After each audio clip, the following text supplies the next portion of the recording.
अस्सलामुअलैकुम। क्या हाल है आप सबके? उम्मीद है सब खैर खैरियत से होंगे। अल्लाह ताला हमेशा हम सबको अपने हिफ्ज़ व अमान में रखे, आमीन सुमा आमीन। ये जनाब मैंने करेले फ्रीज़ किए हुए थे, इनको धोकर सिर्फ मैंने फ्रीज़ कर दिया था नमक लगाकर धोकर, और उसको निकाल के नीचे रखा है। करेले गोश्त बनाना है, थोड़ा सा डीप फ्रॉस्ट हो जाए जब तक जनाब मैं मशीन लगा लेती हूँ। मशीन भी माशाल्लाह हर वेडनेसडे को और सैटरडे को लगती है, तो आज मशीन लगाने की बारी थी, वो भी लगा लेते हैं और जनाब इसकी सेटिंग कर लेते हैं।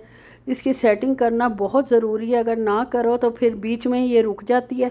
और पानी भी इसका जनाब कभी पानी कम होने की आवाज़ अलार्म बजने लग जाता है, और कभी जनाब कुछ होता है, कभी कुछ होता है। तो मैं ज़्यादातर, मेरे दरमियाने से कपड़े होते हैं तो मैं 52 पे ही चलाती हूँ और दरमियान में रखती हूँ वाटर को भी और जनाब हर चीज़ को। और सर्फ़ का भी आधा डब्बा रह गया, वैसे मैंने पूरा एक लेके रखा हुआ है, इसलिए मुझे घबराने की ज़रूरत नहीं है। अब जनाब जब तक मशीन होती है या काम सारे साथ साथ ही आपको पता चलते हैं, अगर एक काम ख़त्म होने का इंतज़ार करो फिर तो अल्लाह ही हाफिज़ है, फिर तो सारा दिन आप एक काम ही कर सकोगे। तो जब तक एक काम होता है तब तक हम दूसरा काम स्टार्ट कर देते हैं दरमियान में ही। मशीन लगा के मैंने फिर जनाब गोश्त और करेले निकाल लिए और साथ ही जनाब हंडिया चढ़ा दूँगी। वही जो नॉर्मल तरीका होता है, करेलों में मैं जो हूँ वो अदरक नहीं डालती, इसमें सिर्फ मैंने जनाब प्याज टमाटर और लहसुन डाला है, और बाकी वही जो रोज़मर्रा के हमारे मसाले होते हैं, नमक मिर्च हल्दी धनिया और सफ़ेद ज़ीरा। ये सफ़ेद ज़ीरा जो है ये बहुत ज़रूरी होता है, ब्लड प्रेशर को भी कंट्रोल करता है और हाजमे में भी बहुत फ़ायदेमंद होता है। तो इसलिए जो है जो सफ़ेद ज़ीरा है उसको लाजमी इस्तेमाल करना चाहिए। और जनाब अब मैंने पेस्ट बना के रखना छोड़ दिया है लहसुन का।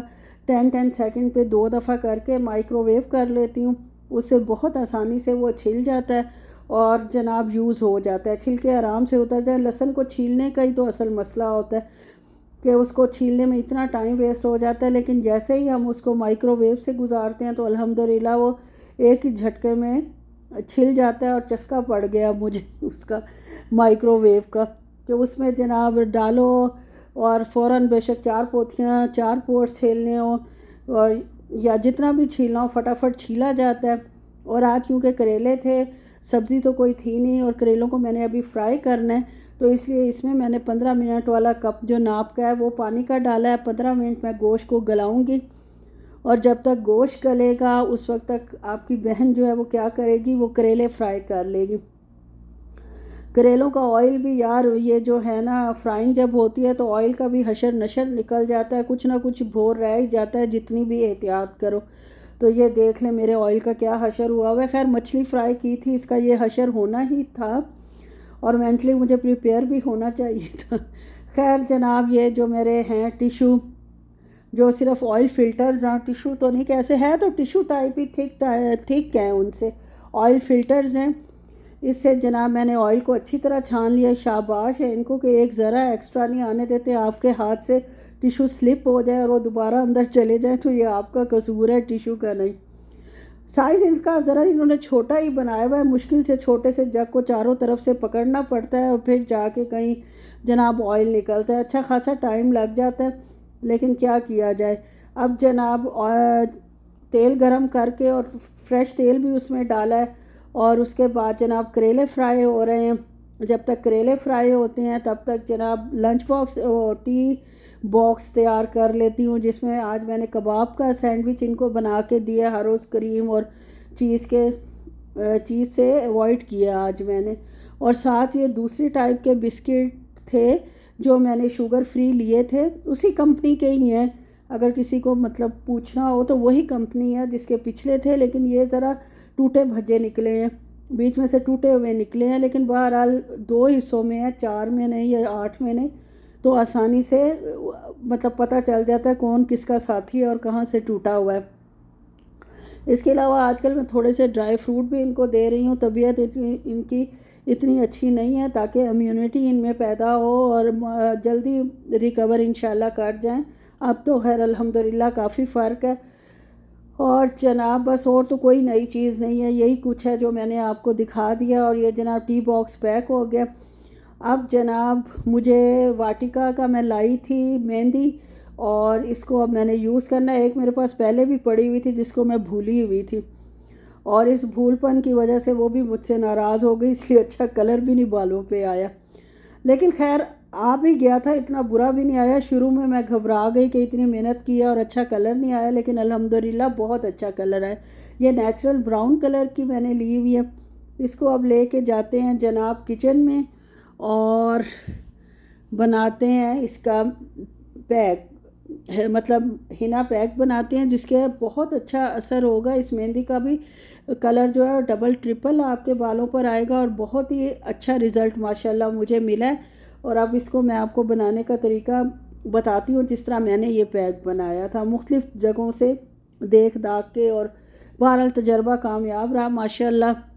जब तक ये सारा काम हुआ है उस वक्त तक जनाब इसको 15 मिनट भी कुकर को हो चुके थे, और इसका जनाब पानी तकरीबन खुश्क हो चुका है। इसको जनाब ऑयल डालेंगे और क्या करेंगे, 10 मिनट तक इसको खूब अच्छी तरह थोड़ा थोड़ा पानी डाल के भूनेंगे। बीच में मिर्चें ऐड कर देंगे, और ये सारी दुनिया की मिर्चें मिर्च पकौड़े के लिए आई थी, जो अब हंडिया में ही यूज़ हो रही हैं। कोई फ़ायदा नहीं, ना कोई टेस्ट है ना कुछ है। बहरहाल अब ये खैर हंडिया में तो इसकी बहुत अच्छी खुशबू आ जाती है और बहुत मज़े की ये लगती हैं, और खुशबू ही हरी मिर्च की सालन में अच्छी लगती है। बहरहाल 10 मिनट भून के जो करेले मैंने भुने हुए थे, मतलब फ्राई किए हुए थे, वो इसके अंदर डाल दिए। बिल्कुल मामूली सा 1 टेबल स्पून पानी डालकर इसको 15 मिनट के लिए सिर्फ दम दे दिया। जब तक इसको दम आता है मैं अपना जनाब हिना पैक जो है हेयर पैक वो तैयार कर लेती हूँ। इसके लिए जनाब मैंने लिया है 2 सैशे लूँगी वाटिका मेहंदी के। इंस्टेंट मेहंदी है, नेचुरल है, नो अमोनिया है इसके अंदर। और इसके अलावा सरसों का तेल चाहिए, और चाय का पानी चाहिए। चाय की पत्ती का जो हम चाय बनाते हैं उसका पानी मैंने लिया है, उसको छान लिया है। सरसों का ऑयल चाहिए, कोई भी ऑयल ले सकते हैं वैसे। सरसों का ऑयल मैंने डाला था, और साथ जनाब कॉफ़ी पाउडर है, 1 एग है।